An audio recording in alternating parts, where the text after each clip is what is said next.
Hallo, du ser den her video, fordi du har købt sådan en strap her til din pochette accessoire på min hjemmeside. Og så har du valgt den løsning, hvor man selv skal i gang med at sy, og det er ikke særlig svært. I know you can do it, girl. Lad os komme tættere på og se, hvad der egentlig skal til. Oj.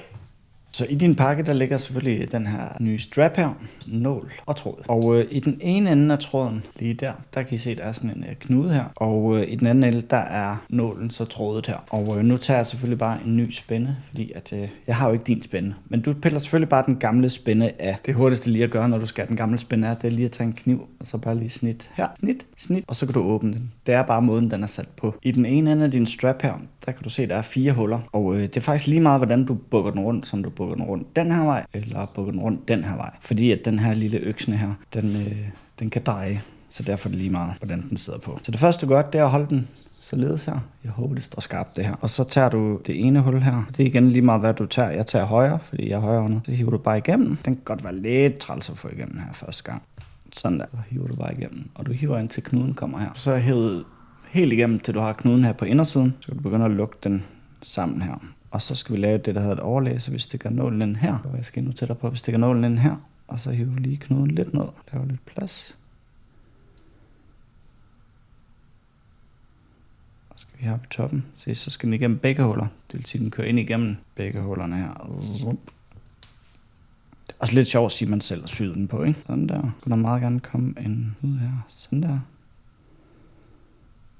Således. Så I kan se, nu er den faktisk lukket der. Og det skal faktisk gøres dobbelt, så man skal igennem en gang til. Det er nogle gange det er nemmere anden gang. Nogle gange så er det lidt sværere. Det plejer at være lige til. Sådan der. Stikker den op her. Og så skal vi så ikke hele vejen igennem her. Så vi skal faktisk, når vi har den op her. Jeg plejer altid lige at stikke den helt igennem, for ligesom at vide, at jeg er nået igennem. Men vi skal faktisk halvt op. Og så kører vi den skrå over. Fordi nu skal jeg over på den anden side. Det vil sige, så kører vi den igennem således. Og det kræver altså lidt fingermuskler det her. Eller en lille tang, hvis man har det. Så kan man også bruge den til at lige hive igennem. Der er nogle gange. Sådan der. Sådan der. Så kan I se, så er der dobbeltsyning her. Ligesom på den rigtige. Og når vi så strammer den, så er det selvfølgelig vigtigt, at vi lige får den strammet helt ind her. Sådan der. Godt. Og så er vi så i midten imellem de 2 huller her. Så vi kan se, at vi har det ene hul her, og vi har det andet hul her. Og så stikker vi så ud, og det er igen lidt lige meget her, hvad for en vi egentlig tager. Så jeg tager bare den her.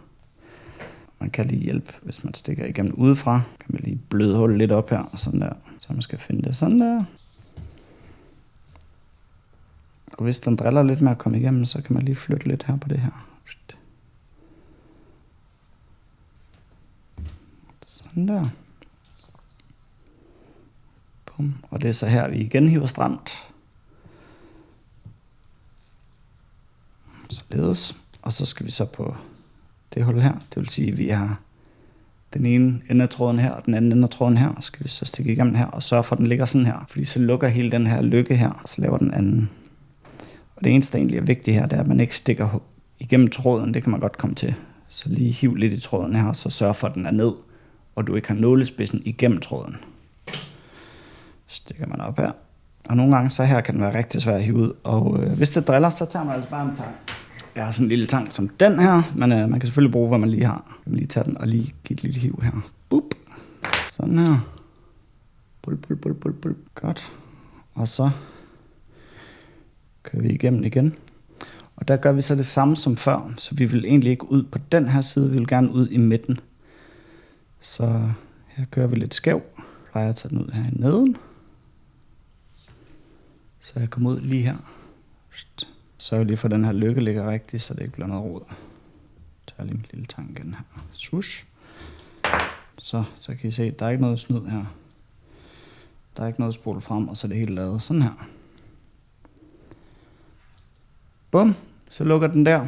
Det eneste vi så egentlig bare skal have gjort nu, der er lige så selvfølgelig sørge for at stramme den. Lige hive i den, og så klipper vi tråden af her. Og så bruger vi et eller andet skarpt, det kan være en hårnål, et eller andet til at putte ned her imellem lagene. Og det jeg plejer personligt at gøre, når jeg sender dem her ud, ikke fordi det her ikke holder Men det jeg plejer personligt at gøre, når jeg laver sådan en her, det er lige at tage en lille klat superlim og putte på spidsen af et eller andet, og så lige holde åbent her, og så lige dab herned. Swoop på tråden, og så lige holde i 1 minuts tid. Så sikrer man sig, at tråden den ikke på en eller anden måde skulle unravel, og at man sikrer sig, at det her ikke åbner sig igen i hvert fald. Det var egentlig bare sådan, man gør. Så jeg håber, det lykkes for dig. Hvis det ikke gør, og du mangler lidt mere tråd, så skulle jeg gerne have lagt et ekstra stykke tråd i din lille pakke. Og hvis du så skal tråde den på forfra, så viser det lige her, hvordan man tråder den, hvis det er fucket op. Så der klipper vi bare lige enden ren her, så vi kan få den igennem. Så plejer jeg at holde den hele tæt her på. Sådan der. Og så hiver man den igennem, således lige så langt som nålen er, og så laver man lige sådan, piercer man lige nålen igennem tråden, sådan der, så den ser sådan her ud, og så hiver man bare lige tilbage her. Swoosh. Fordi så sidder tråden fast, så løber den ikke op af sig selv. En normal sytråd vil man jo bare have den løs, ikke? Her der er den ligesom holdt fast, så den ikke åbner. Og så i den anden ende, det var der, vi havde den her lille knude, der laver du så bare en lille knude. Det er lidt nogle gange noget pillearbejde der. Sådan, så laver du bare en lille knude her. Bum, og klipper enden af. Således. Sådan der. Det er sådan, du gør, hvis du skulle have lavet det. Men ellers så er jeg sikker på, at du klarer den i første forsøg, og så ser den sådan her ud, og så er den klar til at sætte på din taske. Man går selvfølgelig bare igennem det her hul der heroppe, og bare roligt, den kan godt holde til det. Stikker du den bare igennem her. Og så om din taske, ikke?